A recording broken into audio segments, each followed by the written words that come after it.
So, no, I'm not Dr. Popular. My official title is doctoral candidate.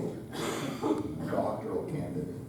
So I can become doctor if who knows what I have to do to become a doctor? Complete the dissertation. Your thesis, dissertation. Basically, you have to write a book. You have to write this big, long paper. Okay.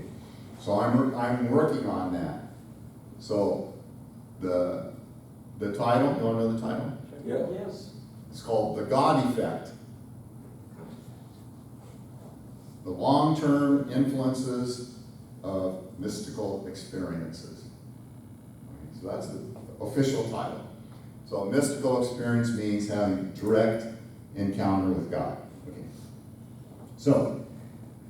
So I want to find out what's the long-term effect if you have a direct experience with God. So as most of you know, for over 10 years I've been teaching workshops that trigger mystical experiences. Okay. So what I did is I have 421 emails of people who have been to the workshops. And so I said, if you had an experience with God, send me your testimony. So I've been collecting these testimonies, and they're like blowing my mind, okay? So would you like to hear one or two of these testimonies? Okay, so this one is from Canada. The sister is named Pierrette Scar. Anybody know her? Pierrette Scar. She's French Canadian. Okay, so at the time, I gave a workshop in Montreal, Canada. So half the members were French Canadian and half were English Canadian. And there was no fighting, so it was really good. Now, this sister, okay, I'll just read in her words. My experience with God. I participated in Ron's workshop in Montreal, Quebec.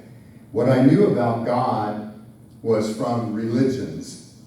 Growing up in the Catholic Church, I did not pay attention to God at all. My mother became a widower at the age of 28 with 4 very young children. And every time something bad happened, she would say, "What did I do to God to deserve this?" She would blame God for all her misery. So it seemed to me that God was a punishing God, and I wanted to have nothing to do with him, even if he even existed. Then I joined the Unification Church in my late 20s. The church painted a different picture of what God could be, and it intrigued me. But after many years in the Unification Church, I began to stray. To be honest, I searched all my life for this father figure, and I never found it. But I found God at Ron's workshop. The workshop was a 2-day weekend at the Unification Church Center. At that time, my family was no longer even going to church. So we weren't going to Sunday service, so we didn't have much contact with members. But there was a church member who knew my husband well, and he contacted us about the workshop and encouraged us to come. But I was reluctant to go. But we ended up going anyway. Myself, my husband, and our oldest son, Nathan. The first day was great, and many people were having wonderful spiritual experiences. The give and take with members was very uplifting, and Ron was fascinating to listen to. But the second day came.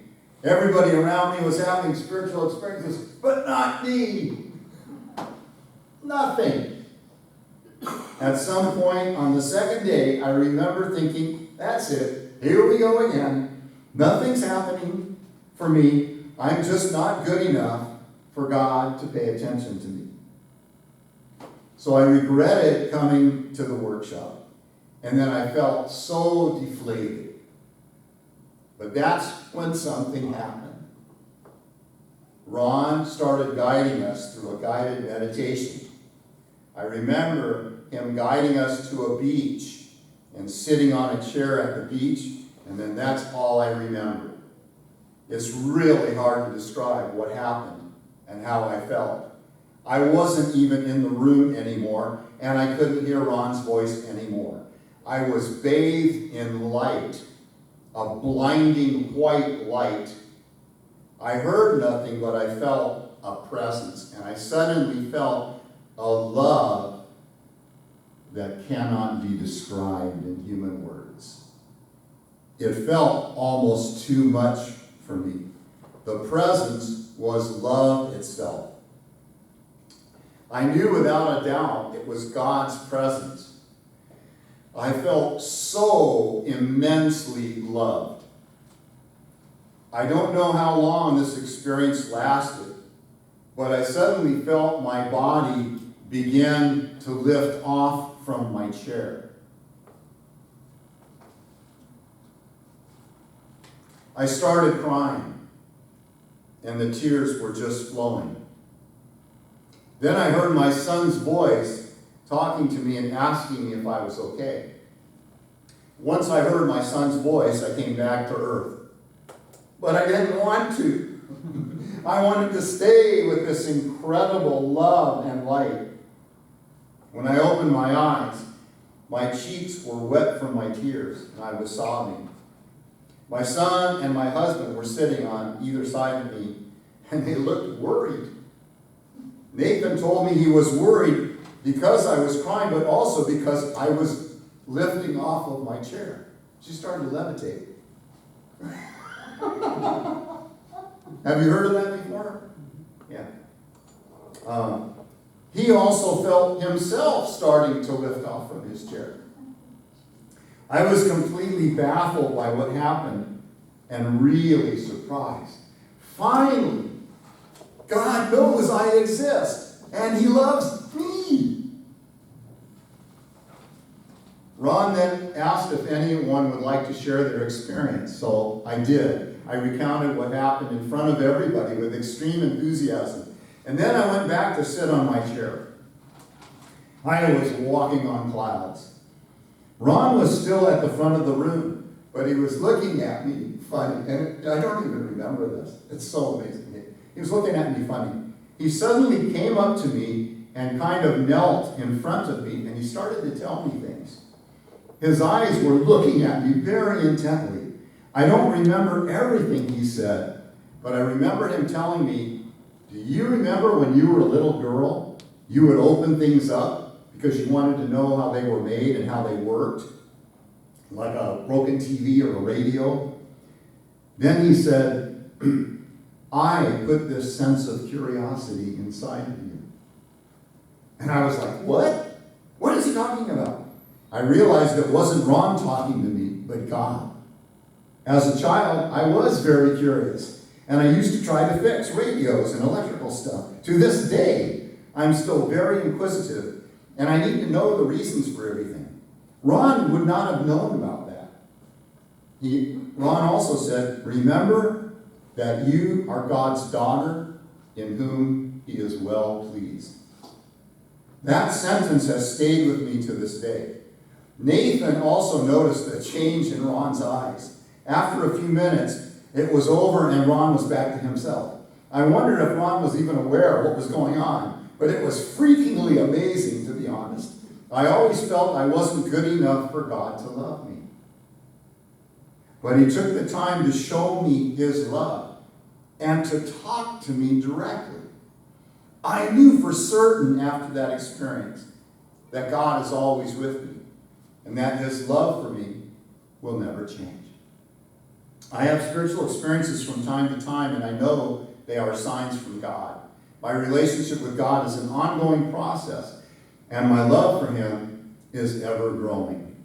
I have since then discovered the realms of angels, archangels, guardian angels, and spirit guides through my practice of meditation and Reiki. So after this, she started doing meditation regularly and became a Reiki master. Do you know what that is? Do I hands on you?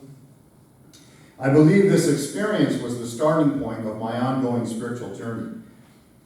I'll be forever grateful to Ron for coming to Montreal and bringing his workshop to us, and to my husband's friend for inviting us.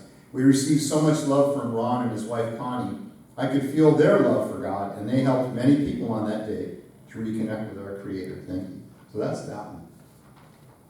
So I was really pretty excited when I got this. So I don't know why it happens, but sometimes when people are in a high spiritual presence, they start to float in the air. Anybody heard of Saint Teresa of Avila? Saint Teresa of Avila? She used to float in the air, and the nuns would try to grab her and hold her down, and they couldn't hold her down. She'd be floating in the air. Very strange. Okay, this next one took place in Italy. And this one it's a Japanese sister, okay, who is more than 40 years in the church. Her name is Hitomi Nishiwaki. Does anybody know her? Hitomi Nishiwaki. So this happened in Milan, a city in the north of Italy. So it was the same thing. It was the guided meditation. Same. I have 3 techniques that can trigger a God experience. One is guided meditation. 2 is journaling with God. And the 3rd is hands-on healing. So this is also a meditation. I started the meditation by following him. Oh, by the way, this is translated from Italian, so it's a little strange. And she didn't write it. It's an audio recording. I just translated out the audio recording. So it's a little weird. I started the meditation by following him. Indicates Ron. It came right away, just like a light. Slow at first, and then stronger and stronger. Bit by bit, it came closer to me, like a wave vibrating. Small vibrations at first, then wider, going into the sun. And as I was searching for my light, indicates forehead. What I do is I tell people to find light in right here too. So you're focusing on like the light of the sun and your own light. Okay. I found a strong reference point with white light, and I was trying to bring it towards my heart. I have people bring it down to their heart. Oh, and then as I was doing that, a word came. Thank you. Thank you. I didn't understand it at first, but then God said, thank you. I was searching for you for so long. And then she stopped, she started crying. So there's a pause in the tape. So she started crying. She became emotional and paused from it. God thanked me, and then he said, I have been searching for you very much. My heart was saying thank you. I felt how important this moment was to me and how grateful I was. And then God said, finally, we met. In my heart, I felt that I didn't want to leave this powerful moment, this encounter with someone with a strong, strong embrace who did not want to leave me. My hands were vibrating, and I was feeling this deep love, this strong warmth, like a mother's strong embrace. And it said, I will never leave you. This was a strong message. Deep peace, calm, and tranquility came over me. I had been waiting, searching for this kind of an encounter with God. And I expressed my gratitude to him and said, thank you. I didn't want to leave that moment, but Ron said he was going to end it little by little. Because, it's just a short time. So I have to end it to move on to something else. He's going to end it little by little. But I didn't want it to end. I could not leave this moment of an encounter so important. Something that my heart had been desiring and searching for from the beginning. And then she started crying again. So she paused to cry. Now I understand that God is always with us. He was living inside of me in silence.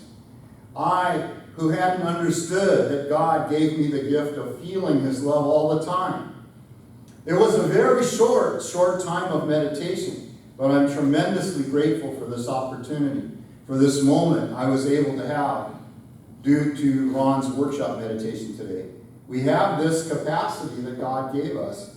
I will not forget this moment. Thank you. And then I put a note. Afterwards, I talked to her during the break time, and she said that she had been a member of the Unification Church for over 40 years and had never had an experience with God. She was deeply moved to discover that God knew her personally. And she says, he knew my name. God called, said, he told me. He knew my name.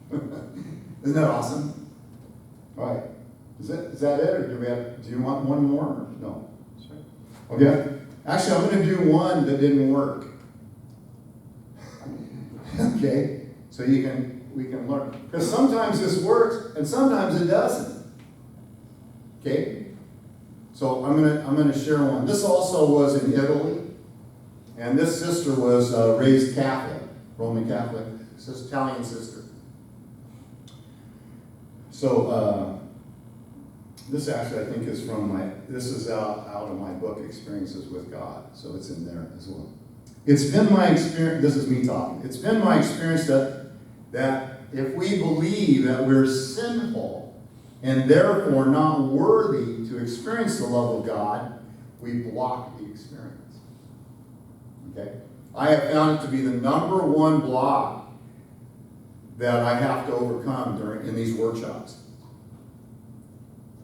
This episode from my workshops illustrates the situation. So, Connie and I had the privilege of visiting Milan, Italy to conduct one of our seminars. After one of the sessions, we did it was the guided meditation. Italian husband came up to me with a translator, and he said, my wife is really upset. I said, oh, what? Why is your wife upset? He says, because she was doing the meditation, and it didn't work. It didn't work. So he said, will you please talk to my wife? I said, sure. So I went over, so the three of us and the wife, and this is what she said. She said, the meditation was going really well. I could see the light of God, and it was coming towards me. And I could sense the presence of God. So then the light began coming down out of the sky and moving towards me. It came closer and closer. And then just when it was about to touch me, it stopped. So she's just about to have like kaboom, the skin touch experience with God. And then it stopped. Puzzled, I asked her if she had any idea why it stopped. She said, with a sense of sadness, she said, because I blocked it. She was quite upset about this. She knew that the presence of God had been there and that she was about to have a direct personal experience with her heavenly parent. She could tell that the energy that was moving towards her possessed divine love. Yet, just as the moment was about to happen, she had shut down the encounter, and she had no idea why she had done that. So she's like, what did I do and why? She says, I know what I did, but I don't know why I did it. I felt so much compassion for this sister and was sad by the fact she'd gotten so close without making that final connection. So I asked her to take a deep breath, get calm, and ask herself if she could discover inside herself the reason why she had blocked the experience. I told her to put her hand on her heart.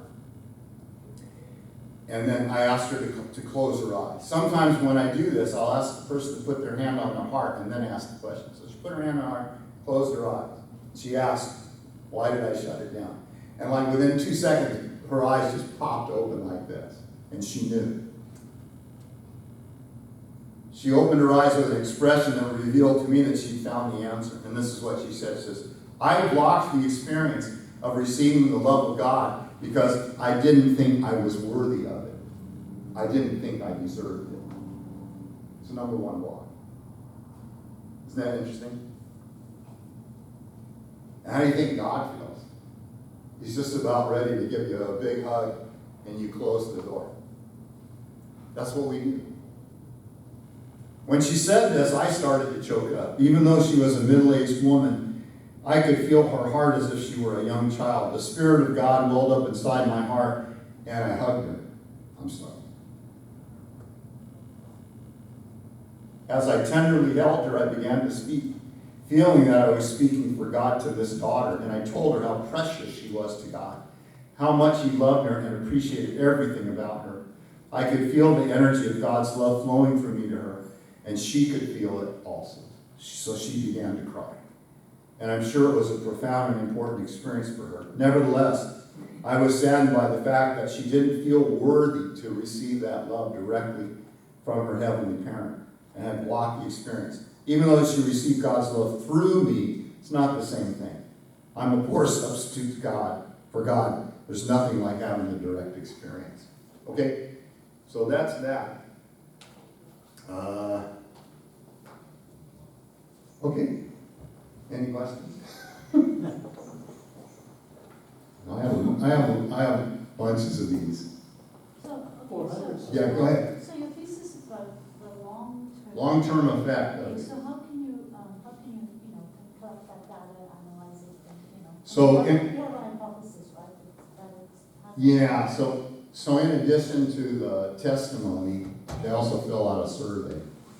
So like, I asked them, was the overall effect a positive one or a negative one? And nobody put that it was a negative experience. They all said it was positive. And then I says, how did it affect your relationships in any way? And so it's multiple choice. It had absolutely no effect on my relationships. It had a positive effect on my relationships. It had a negative effect. Nobody put negative, everybody checked positive. And I said, positive family relationships, positive non-family relationships. How did it affect your work in any way? Positive, negative, you get the picture, right? So there's all these questions. One of the interesting things is most of the people said that the experience with God was different than their theology taught them. Does that make sense? You see what I'm saying? It challenged their beliefs about God. And what I would say, because in my own experience, okay, when I encountered God, first of all, I didn't expect a God that would love me so much. I didn't expect a God that would love me unconditionally. And I didn't expect that. One of the things that struck me most about God is humility. Humility. Is that God was humble. So that's not the way I was raised. As a Catholic, I was afraid of God. I was afraid if I say the wrong thing, a lightning bolt's going to come out of the sky and I'm going to get vaporized. That was my concept of God. So that's one thing. It challenged people's concept about what God was like. Like that. So there are all these questions. And, anyway, I can show you the survey if you want to see So it. how long after for a week or a year? Well, It's a long-term effect, right? So long-term is more interesting. Well, long-term could be a week later. In other words, the question I'm asking is was this a one-time thing? You had this experience at workshop, and then you went home, and you went back to working at the grocery store. Nothing changed. Did something change? Yes. I'll give you another small example. There was one girl that came to my workshop. She was 16 years old, and she's from a Mormon background. Most of the people have been unificationists, but not all. Probably at least 20%. Catholic or Protestant. This girl was raised Mormon, okay? So she had this really powerful experience with God that blew her away. And she had been, we were worried about her committing suicide. She was depressed. This it's called self-harm. They cut themselves. You know about these kids? She was doing that. She's cutting herself. And Anyway, after this experience, she did a total 180. She was fine after that. Because once you experience the love of God, it's very healing, right? So about 2 weeks later, she came to my spirit circle and I asked her, did anything change? And she said, yeah, lots. And I said, well, can you give me an example? And she thought for a minute. She says, well, she's in high school. She goes, in the past, if some boy would come to school wearing a ridiculous shirt, I would usually say something snarky or sarcastic to him. She goes, I never do that kind of stuff anymore.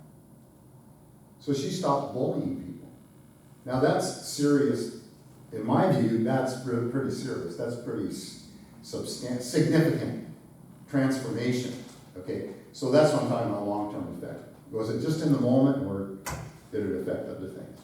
So like in this case, this sister, Pierrette, she became a Reiki master and started doing meditation. So it had, as she said, I consider that the starting point of my spiritual growth. So, long-term effect, yeah. I'm still figuring it out for myself. I mean, I don't really know. First of all, I didn't know what to expect exactly. But now I have to analyze the data. That's the fun part, isn't it? Yeah, I'm going through it, trying to come up with some conclusions, basically. Okay. I hope that helps. Did that help? You can ask me more questions later. What's that? It's a lot of work. Yeah, but I'm pretty excited. I think I'm going to have the thing done by the end of the month. Because I have all the data. That's the thing I was worried about the most. Is are people even going to fill out the survey? But they did. I got all this data. I get testimonies. Yeah. Anything else? Yeah. You said that most of the attendees are Unificationists or ex-members. Like this sister, she wasn't really going to church anymore. So, given that, did you find a common impediment being a former member, as to why they couldn't feel God in the church?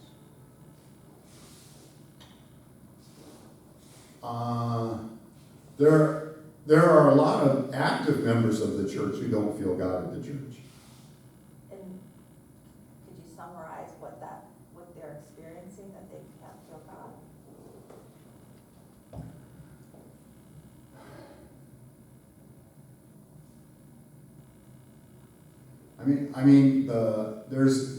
On the one hand, there is the concept, at least when I joined the church, is 1975. It's a lot different then than it is now.